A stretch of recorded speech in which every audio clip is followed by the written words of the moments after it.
on this racetrack. They have been damaging some wheels and the front splitter by going over the curbs throughout the weekend, and that's something that he cannot do today. They need to bring this car home. It's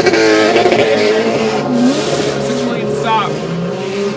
Away they go, and there goes the championship leading 555 Ferrari. Bill Sweetler Townsend Bell has stepped in after a driver change, shown fifth.